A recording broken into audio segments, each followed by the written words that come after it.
gitandikako omwaka guno wabula yafunamu kkooti gw'eweezinga olw'omuggalo ogwalangirirwa kyokka agambye nti musanyufu nnyo nti kuba mu muggalo ogwo muvuddemu ebibala.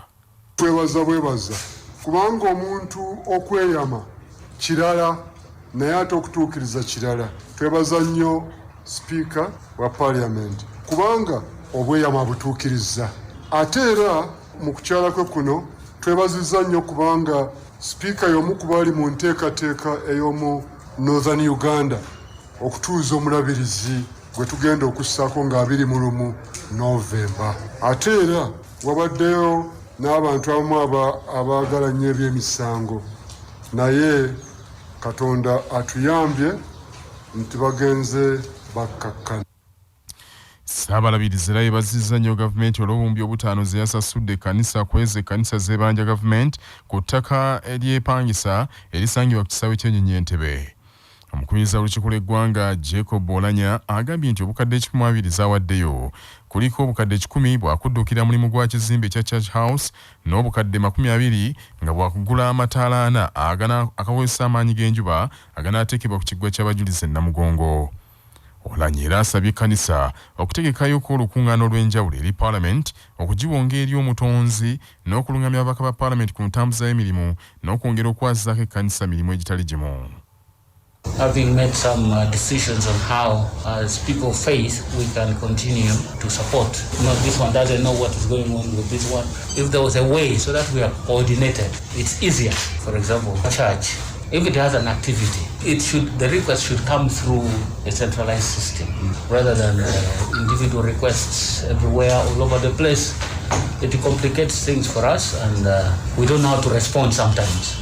But otherwise, I'm thankful. I thank you for your prayers. I'm getting in better shape every day, and that's why I'm here.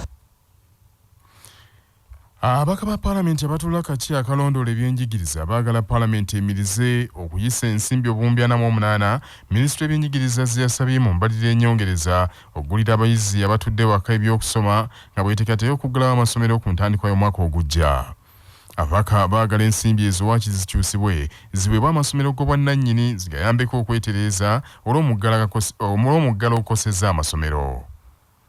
Minisitule y'ebyenjigiriza amasomero gaggalwawo yasooka n'esaasaanya ensimbi obuwumbi obwasoma 20 okuteekerateekera abayizi ebyokusoma mu abatudde eka.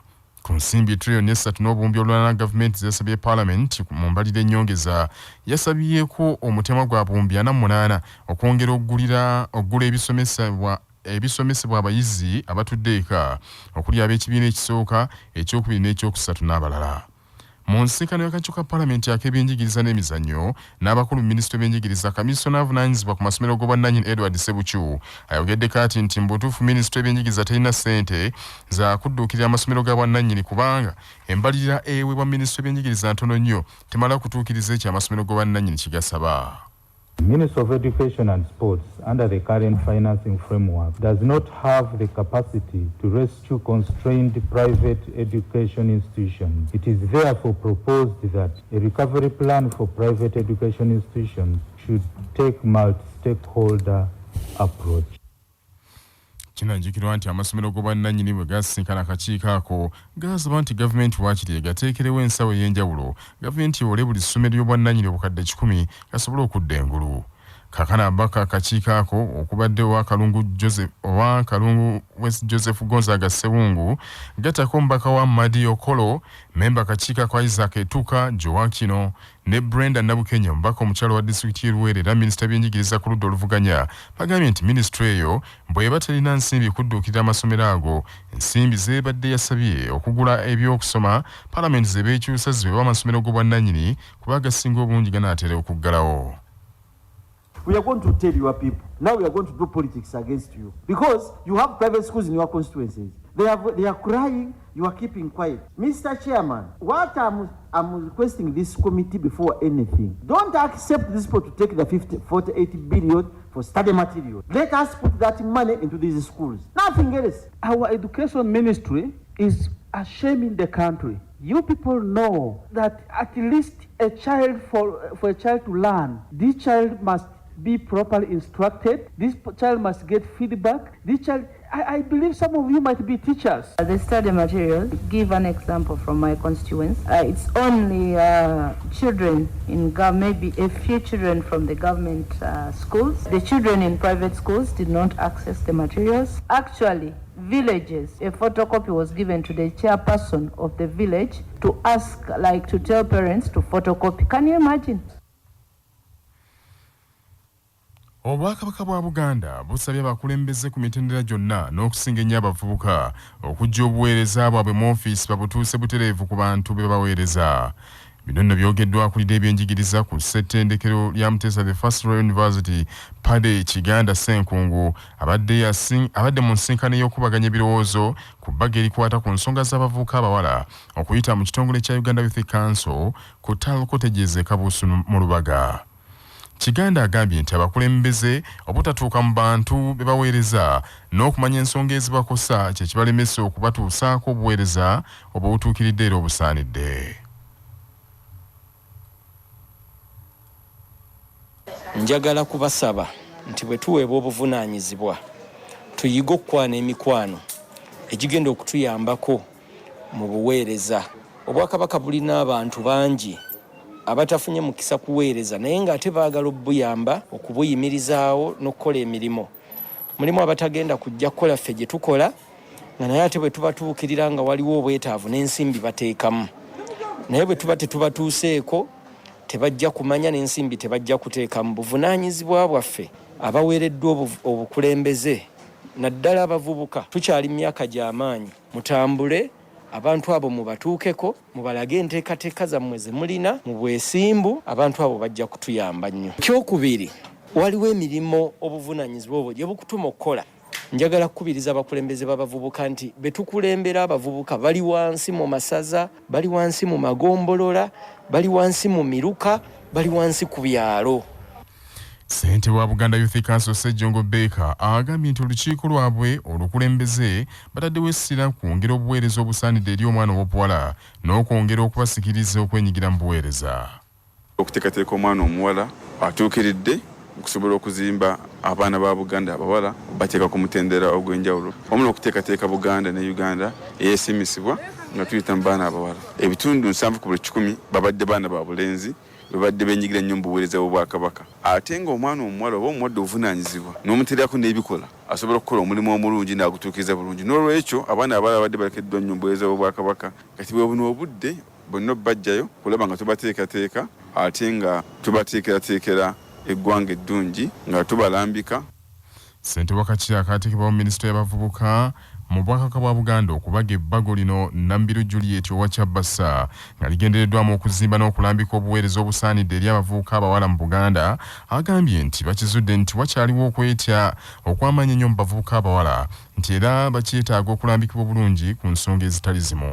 Era nga abavubuka bano tugenderera okulaba nti bongera okwenyigira mu buweereza obutali bumu mu kukola emirimu egy'enjawulo obuteetuulako nti nze ng'omuwala bandese wano oba nze ndi kino oba ndi nzi kino, okukozesa emikisa egikwetoolodde newe giba mitono gitya n'ogijjamu ekiramu nti wadde tonnafuna giri eminene girina abagivunaanyizibwako ate ggwe emitono egyo egikwetoolodde giri awo okumpi ng'omuvubuka omuwala osaanye kugikozesa otya okugenda mu maaso. Ekisookera ddala okwetya kukyali kw'amaanyi nnyo kubanga tumanyi abaami oba abavubuka bo banguyirwa okwenyigira mu bintu ebitali bimu, so nga ate abawala tulinda wabeeko akusika ku mukono oba akulaga ekkubo weeyongereyo.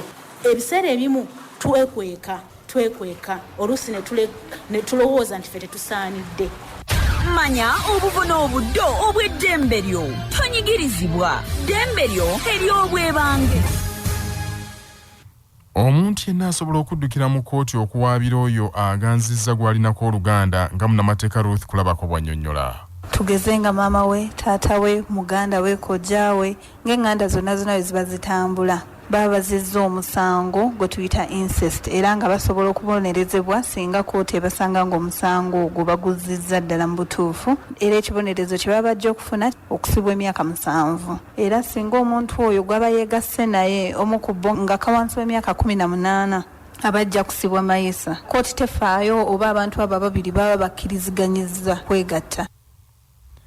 Abatuuze ku kyalo Buyebeyi mu muluka gw'Ennakiju mu ggombolola y'Ekyegonza mu disitulikiti y'Egomba baguddemu entiisa omusajja bwasse mutowe oluvannyuma lw'okumubattula omuggo ku mutwe. Omusasi waffe Patrick Serugo kaltuviire ku ntono. Omusajja Kanaabo Jime w'emyaka nga 5 yakutta omuggo n'agukuba mutowe nga mutowe ye Kayanja John w'emyaka nga 4 nga badde amulanga kugenda wa nazaala we n'eyambulirayo engoye. Kigamba okuba nga attiddwa Kayanja agenze wa nazaala ategese ko limu lyokka erya Namuddo ku kyalo Buyebeyi Gomba ng'ayagala okulaba ku mwana omulwadde kyokka nazaala omwana n'amukweka ng'alanga Kayanja obutaweereza buyambi eri omwana. Ekikolwa ekinyiziza Kayanja n'eyambulamu engoye nga wakanya ekyokumumma omukisa okulaba ku mwana we. Amawulire bwe gatuuse wa Kanaabo Jime nti mutowe Kayanja yeeyambulidde wa nazaala olw'Okanaabo kwe kubaka omuggo n'alumba mutowe ng'amulanga okumuswazaswaza n'amukuba nnyo olwo Kayanja kwe kutalantuka n'afa. Era poliisi y'e Kanoni mu kiseera kino eggalidde Kanaabo. Ate ebibadde bikyali awo abatemu ne bateega owa bodaboda akolera ku siteegi y'Ebulo mu Butambala Kayondo Edmond w'emyaka 5 nga bamukubye ennyondo ku mutwe n'afiirawo ku ssaawa nga 3:30 mu kiro ekikeesezza olwaleero nga bamuttidde ku kyalo Kamulibule ku nsalo ya disitulikiti y'Egomba n'ey'e Butambala. Era oluvannyuma abatemu ne bagenda ne pikipiki ye. Kansala w'omuluka gw'Ennakiju nga yenna Kanjako Goret agambye nti ettemu eryo libatiisizza. Ku lwa CBS nze Patrick Serugo. Abatuuze ku byalo ebisoba mu 6 mu ggombolola y'Emitete mu disitulikiti y'e Ssembabule bakyalaajana bangi bannaabwe abakubiddwa omuyaga ogwasudde enju zaabwe n'okutuusa kati tebannafuna beegekaluba. Abatuuze abali okuli abo ku byalo Kibengo, Kasambya, Kibanyi, Lusaalira, Kaabasanda, Kannyogoga, Kijju, Kamuli, Nakateete ne Kibulala be bayagga. Bano bakulembeddwa mu ssentebe wa ggombolola y'Emitete Ssennyonga Bekabyai bawanjagidde abazira kisa okubasuula omukono ddala okubafunira amabaati n'emmere kuba yonna yasigadde ku ttaka. Embeera gye twatuuseemu yakabi nnyo si leero wabula n'enkya. Abantu baffe emmere yonna yaweddewo, emisiri gy'ennyaanya, ebisolo by'abantu, ensuku zonna wali kyasigadde yadde ekimu. Njagala okukubira gavumenti ya Uganda omulanga okuvaayo okukubira n'abakulembeze bannange mwenna n'abazira kisa bonna abasobola okubaako kye bakola okutaasa abantu ba Ssaabasajja Kabaka. Nze Modesti Kaweesi nsaba buyambi nyumba ziragibetense yonna era kati sina wensula nsula bweru sirina amasirizi emyaka 8. Na Matovu Bena nga ntudde kwero si Kibengo nga tusaba obuyambi eri Pulezidenti waffe Museveni bamuwa akalulu. Tusaba obuyambi atudduukirire abantu b'Ekibengo Kibanyi tetulina kyakulya tusiiba njala tusula njala Kasambya atuula wane kamula wano bembeera kati egaye tetukyalina yadde akatooko obutooke bonna bwaweddewo tugenda kufa njala kana akaseera kabi sizoni eweddeko. Omubaka omukyala atwala ekitundu ekyo Namuga Goret agambye nti bamaze okuwandiikira ebitongole ebikwatibwako okudduukirira abatuuze. Ebirime byafudde, ebitooke byagudde, amayumba gaagudde, naye ng'ekisinga okuluma ekyennaku nga bwe mumanyi nti abantu baffe abamu kale abafuna ku ssente z'emyoga baziteeka mu bizinesi zingeezo. Abantu bali mu bbanka basaba loans, ennyaanya zaafudde ne ziggwawo. Gavumenti egenda kuleeta parish model kituufu baleete bawa abantu baffe ssente. Naye gavumenti eteekwa okutunya tukoze tutya okulaba ng'obutonde bw'ensi busituka. Amawulire g'ebyemizannyo mu mawulire gaffe agacya Basafama gakutuusibwako pikipiki TVS 125 eyajja okugobako obwavu. Kati nno gyeyune okuva mu Yuvraj ebbanda. Ng'amasaza ga Buganda geeteekera empaka z'amasaza ez'omwaka guno obusujju eronze Timothy Onyango ng'omutendesi wa ttiimu y'essaza omujja azze embigere bya Frank Mulindwa yabatendeka omwaka oguwedde n'abatuusa ku mutendero gwa quarter finals. Timothy Onyango ku mulimu guno agenda kukola ne Gerard Mwanje ng'omumyuka we ne Joseph Musisi omutendesi w'abakwasi ba ggoolo. Busujju mu mpaka ez'omwaka guno yateekeddwa mu kibinja Muganzirwazamwe muli Buddu, Butambala, Mawogola ne Buweekula. Mu ngeri emu ne Kyaggwe eronze Felix Kawooya Sekabuuza ng'omutendesi omujja azze embigere bya Hussein Mbalangu yabatendeka omwaka oguwedde. Kyaggwe naye mu mpaka ez'omwaka guno yateekeddwa mu kibinja Bulange nga mwe muli Busiro, Bugerere ne Buvuma. Mpaka z'amasaza zigenda kutandika ng'ennaku z'omwezi 2 omwezi guno ogwa Museenene ku kisaawe kya Fufa Technical Center Enjeru. amawulire okuva ebweru w'eggwanga nga gakutuusibwako Heritage Family Center ku Heritage Plaza Nansana abateekateeka abagenda okuyingira obufumbo essimu noti 7 noti 2 699 337 eyali omukulembeze wa South Africa omuzungu akyasembyeyo okulembera eggwanga eryo Frederick Willem de Klerk afiiridde ku gy'obukulu 85. Omugenzi F.W. de Klerk nga bwe yali asinga ennyo okumanyibwa mu byafaayo ye President wa South Africa yakomya enfuga y'abakabulu yalimu obusosoze mu langi. Yafuga South Africa okuva mu 1989 okutuuka mu 1990 era ekikulu mu byonna yayimbula omuzira w'abaddugavu era jjajja w'emirembe Nelson Madiba Mandela mu mwaka 1990 okuva mu nkomyo gye bamusibira emyaka 27. Oluvannyuma lw'okuyimbula Mandela bw'atyo de Klerk yawa Mandela ekyanya n'avuganya kuba president mu kalulu akasookera ddala okuggulawo essuula empya y'obukulembeze obutambulira ku musingi ogwa demokrasiya e South Africa. Nga Mandela alondeddwa kuba president, de Klerk yakkiriza okubeera omumyuka we okumala emyaka emirala 2. Bannaffe ag'essaawa zino kangamalirize mu bufunze. Ekkanisa ya Uganda yakakungaanya ensimbi obuwumbi 22 okuva lwe yeekubirira enduulu eri abazirakisa ogikwatirako ku bbanja ery'obuwumbi 6 ezibanjibwa ku kizimbe ekya Church House ekiri mu Kampala. Ababaka ba Paalamenti abatuula kati akalondoola ebyenjigiriza baagala Paalamenti emirize eby'okuyisa ensimbi obuwumbi 48. Minisitule w'ebyenjigiriza yasabye mu mbalirira ennyongeza okugulira abayizi abatudde eka ebyokusoma nga bwe bateekateeka okugulawo amasomero ku nteeka y'omwaka ogujja. Bagambye nti waakiri ssente zibawa amasomero g'obwannannyini gasobole okudda engulu. Yali omukulembeze wa South Africa omuzungu akyasembyeyo gikulembera Frederick Willem de Klerk afiiridde ku gy'obukulu 85. Ge mawulire ag'essaawa zino mwebale nnyo okuwuliriza.